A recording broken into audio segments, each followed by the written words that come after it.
কই গো, বলি কোথায় গেলে? একটু আগেই দেখে গেলাম আমার মানুষটা খাটের ওপর বসে আছে। বলি আমায় খাবার আনতে বলে কোথায় চলে গেলে শুনি? কোথাও যাইনি গো গিন্নি, আমি ঘরেই আছি। বলি খাটের নিচে ঢুকে বসে আছো কেন শুনি? আর বলো না, ট্যাগ থেকে পয়সা বার করতে গিয়ে পয়সাটা মাটিতে পড়ে খাটের নিচে গড়িয়ে ঢুকে গেল। আমার ট্যাগের শেষ পয়সা ছিল গো ওটা। সর্বনাশ! এবার কি হবে? আজ তবে বাজার হবে কি করে শুনি? সেটাই তো ভাবছি গিন্নি, খাটের নিচে কত ময়লা, তার উপর বাতিল জিনিসপত্রে ঠাসা। দূর দূর, পয়সাটা আর খুঁজে পাওয়া যাবে বলে মনে হচ্ছে না। বারবার বলেছি টাকা পয়সা একটু সাবধানে রেখো। একেই আমাদের নুন আনতে পান্তা ফুরোয়, তার উপর বাবু ট্যাকের পয়সা হারিয়ে বসে আছে। ধুর! সর্বনাশ, যে ভয়টা পাচ্ছিলাম সেটাই হলো দেখছি। এবার কি হবে? পেয়েছি। গিন্নির জন্য উপহার কিনে নিয়ে এসে গিন্নির হাতে তুলে দিলেই গিন্নির রাগ একেবারে গলে জল হয়ে যাবে। তখন আমাকে আর নিজে হাতে জল গড়িয়েও খেতে হবে না। কিন্তু কিন্তু আমার ট্যাগ যে পুরো খালি, গিন্নির জন্য উপহার কিনবো কেমন করে? হ্যাঁ, মহারাজ তো আছেন।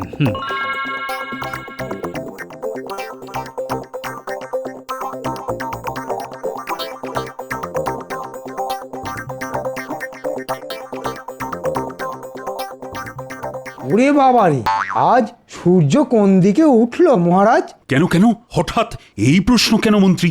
দেখছেন না মহারাজ, গোপাল আজ সঠিক সময়ে রাজসভায় চলে এসেছে। তাই তো দেখছি। কি গোপাল, আজ সময় মতন রাজসভায় চলে এলে যে? গিন্নি বুঝি তোমাকে বাড়ি থেকে তাড়িয়ে দিয়েছে? আগে ঠিকই ধরেছেন মহারাজ, তাই আমি আপনার কাছে এসেছি মহারাজ। যদি কিছু পয়সা হবে না। হ্যাঁ? ঠিক শুনেছ তুমি, আমি তোমাকে একটা পয়সাও দেব না। তুমি শুধু পয়সার লোভেই রাজসভায় আসো গোপাল। ঠিক হয়েছে, ঠিক হয়েছে। কে বলেছে? কে বলেছে মহারাজ আমি শুধু পয়সার লোভে রাজসভায় আসি? আমি হলাম গোপাল ভাঁড়। আমি কতবার আমার বুদ্ধির জোরে এই রাজ্যটাকে বাঁচিয়েছি, সেসব কথা কি আপনি ভুলে গেলেন মহারাজ? ভুলে আমি যাইনি গোপাল, আমার সব মনে আছে। কিন্তু আমি যে তোমাকে এমনি এমনি একটা পয়সাও দেব না। দেওয়ার আগে একবার তোমাকে বাজিয়ে দেখে নেব তোমার বুদ্ধির ধার আগের মতোই আছে কিনা। মহারাজ, আমি বলি কি, আপনি গোপালকে এবার রাজসভা থেকে বহিষ্কার করে দিন। গোপালকে বসিয়ে বসিয়ে আর কতদিন বেতন দেবেন? ঠিক বলেছ মন্ত্রী, ঠিক। গোপালের বুদ্ধির জোর আর আগের মতন নেই। আগে গোপাল নিজের বুদ্ধির জোরে সব নতুন নতুন কাজ করত, আর এখন আগে এটা আপনার ভুল ধারণা মহারাজ। গোপালের বুদ্ধি সেই আগের মতোই আছে, আর গোপাল ভাঁড়ের নিজস্বতা হলো গোপাল নিজের বুদ্ধিতে চলে, কাউকে অনুকরণ করে না। উল্টে সবাই গোপালকে অনুকরণ করে মহারাজ। তাই না? গোপাল কাউকে অনুকরণ করে না, উল্টে সবাই গোপালকে অনুকরণ করে। আচ্ছা বেশ, তুমি যদি তোমার এই কথার প্রমাণ আমাকে দিতে পারো, তাহলে আমি তোমাকে এই মাসেই দ্বিগুণ বেতন দেব। আর গোপাল যদি নিজের কথায় প্রমাণ দিতে না পারে, তাহলে গোপালের আগামী 5 মাসের বেতন কেটে নেওয়া হবে। কি গোপাল, রাজি তো? একটা অন্যরকম গন্ধ পাচ্ছি বলে মনে হচ্ছে। মহারাজ কি জেনে বুঝে আমার বুদ্ধির পরীক্ষা নিচ্ছেন? বলো গোপাল, বল। আমি রাজি মহারাজ, বলুন আমাকে কি করতে হবে। বেশ, তাহলে একদিন আমি আর তুমি পাশের রাজ্যের জঙ্গলে ভ্রমণে যাব, এবং যাব খালি হাতে। তোমাকে আমার সঙ্গে গোটা একদিন কাটাতে হবে। আমি সারাদিন যে যে কাজ করব, তোমাকে তার উল্টোটা করতে হবে। আমাকে কিন্তু অনুকরণ করলে চলবে না। বেশ, তাহলেই আমি জিতে যাব। না না না, তাহলে তো টক্কর সমান সমান হবে। জিততে হলে তোমাকে এমন কাজ করতে হবে যেটা আমি অনুকরণ করব। তুমি যে কাজটা করবে সেটা আমাকে অনুকরণ করাতে পারলেই তুমি জিতে যাবে গোপাল। কারণ একটু আগেই তুমি বলেছো গোপাল কাউকে অনুকরণ করে না, উল্টে সবাই গোপালকে অনুকরণ করে। তবে আর দেরি কেন, আজই চলুন না মহারাজ, আমিও যাব আপনাদের সঙ্গে। একজন নিরপেক্ষ মানুষ তো লাগবেই বিচার করার জন্য। বেশ, তবে আজকেই চলো সেনাপতি, এক্ষুনি ঘোড়া বার করো, আমরা সবার প্রথমে নদীর ধারে যাব। এক্ষুনি যাচ্ছি মহারাজ। মহারাজ যখন ঘোড়ায় চেপে যাবেন তখন আমি পায়ে হেঁটে যাব, না হলে তো মহারাজকে অনুকরণ করা হয়ে যাবে। আমি চললাম মহারাজ, নদীর ধারে পৌঁছে আপনার সঙ্গে দেখা হবে।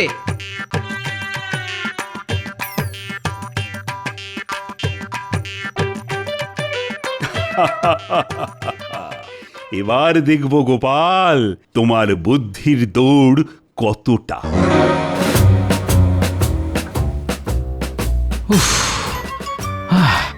ও বাবা, এবার নাক মুখ দিয়ে ভাত পেরিয়ে আসবে বলে মনে হচ্ছে, কিন্তু হাল ছাড়লে হবে না। যে করি হোক আজকের দিনটা মহারাজকে কোনো রকম ভাবে অনুকরণ না করে কাটিয়ে দিতে পারলেই দ্বিগুণ বেতন নিয়ে নাচতে নাচতে বাড়িতে ফেরা যাবে। তখন আমার গিন্নি আর আমার উপর রাগ করে থাকবে না, আর আমারও সংসার চালানোর জন্য লোকের কাছে হাত পাততে হবে না। তাছাড়া এটা গোপাল ভাঁড়ের মান সম্মানের ব্যাপার, এত সহজে আমি ছেড়ে কথা বলবো না। কি গোপাল, দৌড়াতে কেমন লাগছে? আগে রাজকোষ থেকে মোহর চুরি করার পর আপনার ঠিক যেমন ভালো লাগে তেমনই ভালো লাগছে মন্ত্রী মশাই। দেখেছেন মহারাজ, গোপাল মচকাবে তবু ভাঙবে না। গোপাল, এইভাবে ছুটতে থাকলে তো তুমি দুদিনেই নিজের অত বড় ভুঁড়িখানা খোয়াবে, তখন কিন্তু তোমাকে দেখতে বেশ লাগবে। যত ইচ্ছে হাসুন মহারাজ, মরে গেলেও আজ আমি আপনাকে অনুকরণ করব না, কিছুতেই নয়। তাই নাকি? তবে আর কি, ছুটতে ছুটতে তাড়াতাড়ি নদীর ধারে এসো, আমরা চললাম।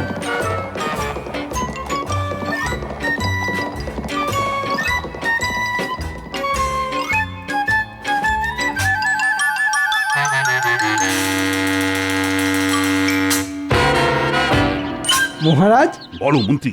আমরা তো পৌঁছে গেলাম, কিন্তু এবার আমাদের গোপালের আসা পর্যন্ত অপেক্ষা করতে হবে। তা তো হবেই, আর গোপাল আসলেই আমি নৌকো করে ওপারে যাওয়ার কথা বলবো। আমরা নৌকা করে ওপারে যাব, তাহলে তো গোপালকে সাঁতার কেটে ওপারে যেতে হবে। হ্যাঁ,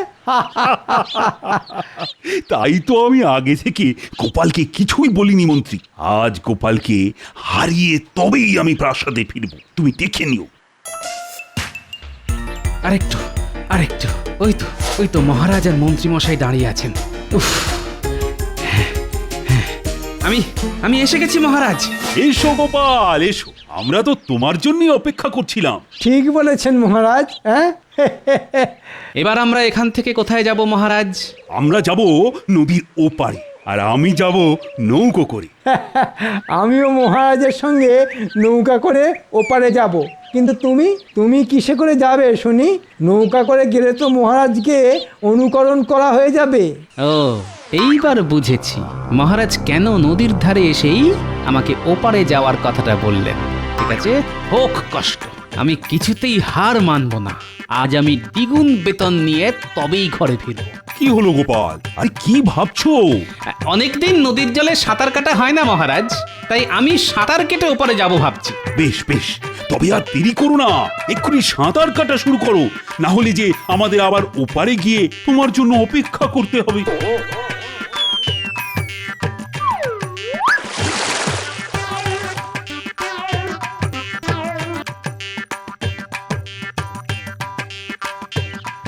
মহারাজ, গোপালকে দেখে মনে হচ্ছে গোপাল এত সহজে হার মানবে না।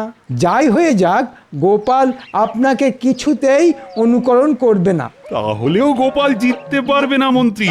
গোপালকে জিততে হলে এমন কিছু করতে হবে যেটা আমি অনুকরণ করি, আর আমি মরে গেলেও গোপালকে অনুকরণ করব না। ওই দেখুন মহারাজ, গোপাল অনেক দূর এগিয়ে গেছে। এবার আমরাও যাই, চলুন। হ্যাঁ হ্যাঁ, চলো চলো।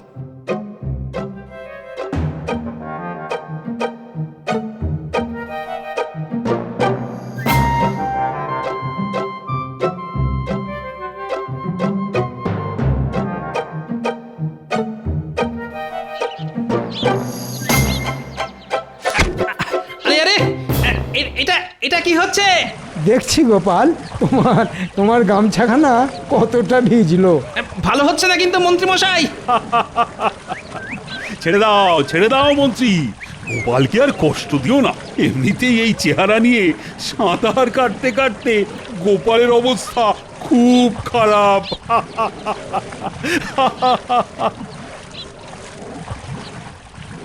হাসুন হাসুন, যত খুশি হাসুন, এরপর যে আপনাদের কাঁদতে হবে।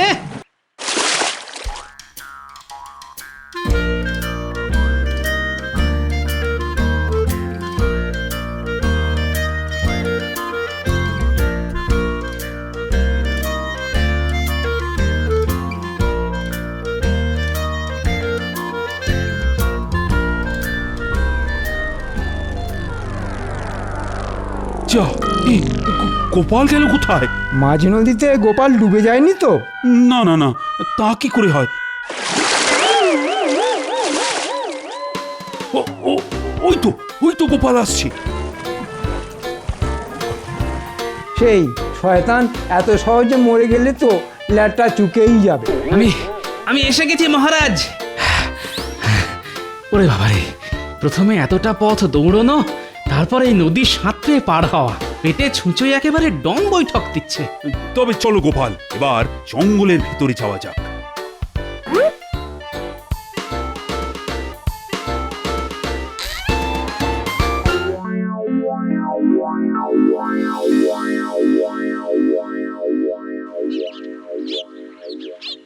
মহারাজ, এবার আমরা কি করব? অনেক দূরের পথ পেরিয়ে এই জঙ্গলে এসেছি, তাই আজ আমরা সন্ধে পর্যন্ত এই জঙ্গলেই থাকবো। মহারাজ, সকালে তাড়াহুড়োর চোটে বাড়ি থেকে কিছু খেয়ে আসতে পারিনি। আমার বড্ড খিদে পেয়েছে। তবে এক কাজ করো মন্ত্রী, আশেপাশে অনেক ফল গাছ আছে দেখছি, তুমি গিয়ে আমাদের সবার জন্য বেশি বেশি করে ফল পেড়ে নিয়ে এসো তো। আমি আর গোপাল ততক্ষণ এই গাছের ছায়ায় বসে একটু জিরিয়ে নিই। আচ্ছা মহারাজ, আমি এক্ষুনি যাচ্ছি।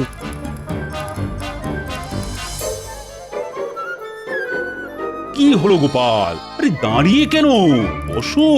আগে আমাকে এত সহজে বোকা বানানো যাবে না মহারাজ। আমিও যদি আপনার মতন গাছের ছায়ায় বসে পড়ি, তাহলে আপনাকে অনুকরণ করা হয়ে যাবে, আর সেটা আমি কিছুতেই করব না। বেশ, তবে দাঁড়িয়েই থাকো আর কি।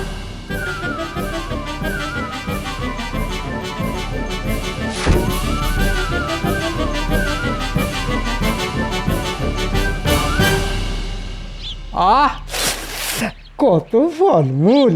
যেদিকেই তাকাই সেদিকেই পাকা পাকা ফল। কিন্তু এর একটাও আমি গোপালের পেটে যেতে দেব না।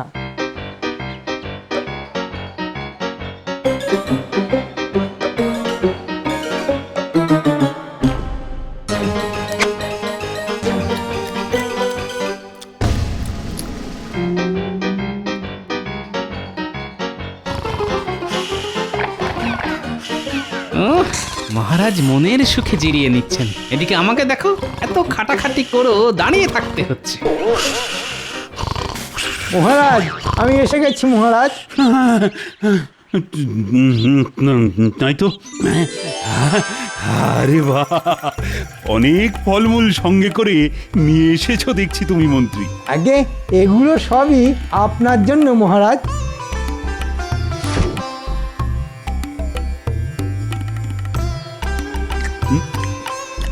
না না, আমি একা এত ফলমূল খেতেই পারবো না। কি গোপাল, দাঁড়িয়ে না থেকে তুমিও খাওয়া শুরু করো। না গোপাল, খাও।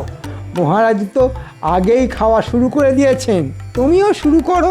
আপনারাই খান, পেট ভরে খান, আমার খিদে নেই। সে কি, এতটা পথ হেঁটে ছুটে সাঁতার কেটে এলে, আর এখন বলছো খিদে নেই? আছে আছে, গোপালের খুব খিদে আছে, খাচ্ছে না শুধু ওই দ্বিগুণ বেতনের লোভে। গোপাল খাওয়া শুরু করলেই তো আপনাকে অনুকরণ করা হয়ে যাবে। হ্যাঁ, তবে আর কি, না খেয়েই থাকো তুমি। আহ আহ, কি সুস্বাদু। ভগবান, আমাকে আমাকে আরেকটু সহ্য ক্ষমতা দাও। শুধু আজকের দিনটা কোনো রকমে কাটিয়ে দিতে পারলেই হলো। এত সহজে আমি তোমাকে ছেড়ে দেব না গোপাল। এবার দেখো আমি কি করি।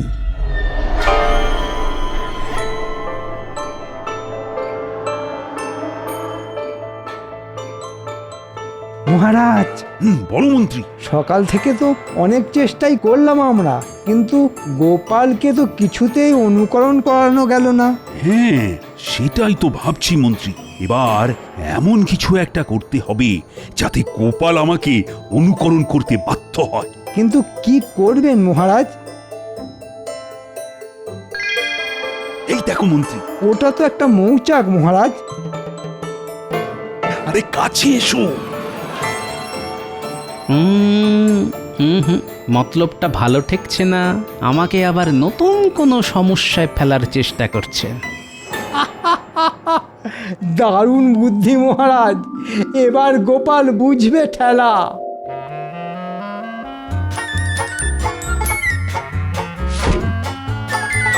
সর্বনাশ! মহারাজ আগেই ছুটে পালিয়েছেন গোপাল।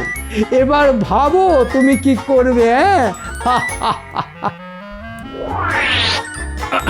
ওরে বাবারে! মরে গেলেও আমি এখান থেকে পালাবো না। মহারাজকে আমি কিছুতেই অনুকরণ করব না।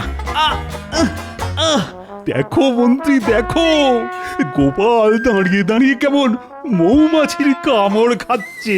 মহারাজ, গোপালের ভীষণ জেদ। গোপাল যখন একবার ঠিক করেছে যে ও আপনাকে অনুকরণ করবে না, তখন মরে গেলেও সেটা করবে না। তাই তো দেখছি মন্ত্রী, গোপাল যদি নিজের সিদ্ধান্তে অনড় থাকতে পারে তাহলে আমিও পারব। না, অনেক হয়েছে, আর নয়। এবার আমাকে আমার মোক্ষম চালটা চেলে জিতে বেরিয়ে আসতেই হবে। মহারাজকে আর সুযোগ দেওয়া চলবে না। উফ, এই সময় আমার বাড়ির বিছানাটা খুব দরকার ছিল। একেই সারা গায়ে ক্লান্তি, একটু জমিয়ে ঘুম দিতে পারলেই বুদ্ধিটা খুলে যেত।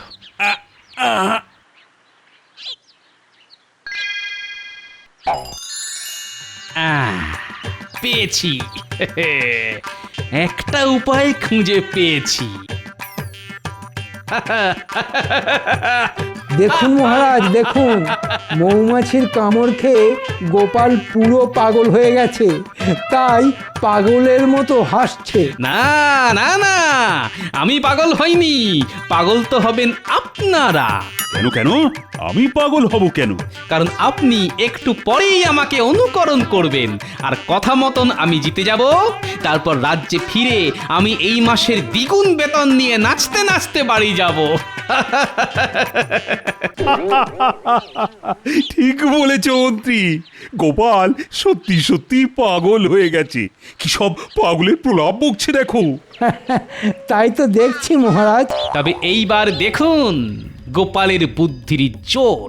কারণ গোপাল এবার চালবে তার মোক্ষম চাল। আমি বসে বসে পায়ের উপর পা তুলে এমন কাজ করব যেটা দেখে আপনি আমাকে অনুকরণ করতে বাধ্য হবেন মহারাজ। তাই নাকি? তবে দেখি তোমার বুদ্ধির জোর। আমি মরে গেলেও তোমাকে অনুকরণ করব না গোপাল, কিছুতেই নেই। কি আরাম, বড্ড ঘুম পাচ্ছে। হাই তুলবেন না মহারাজ, হাই তুললে তো গোপালকে অনুকরণ করা হয়ে যাবে। তাই তো। হয়তো আপনাকে তুলতেই হবে।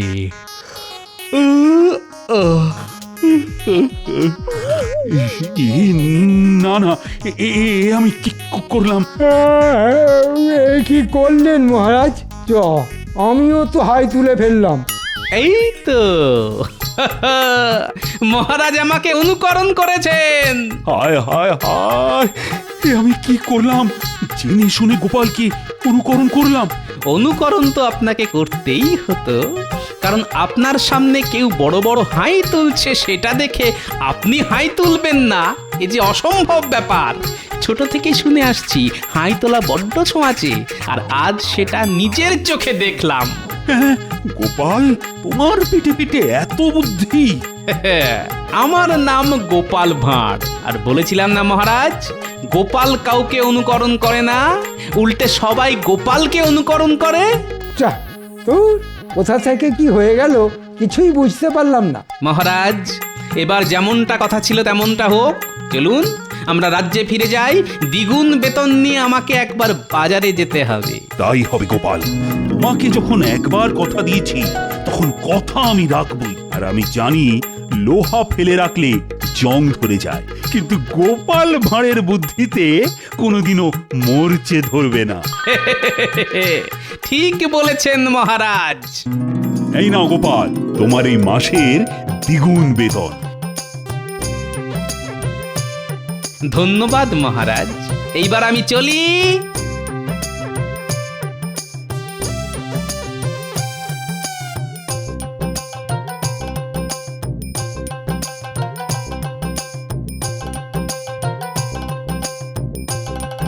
আহা কি আনন্দ, আহা আহা আহা। আহা কি আনন্দ, আহা কি আনন্দ।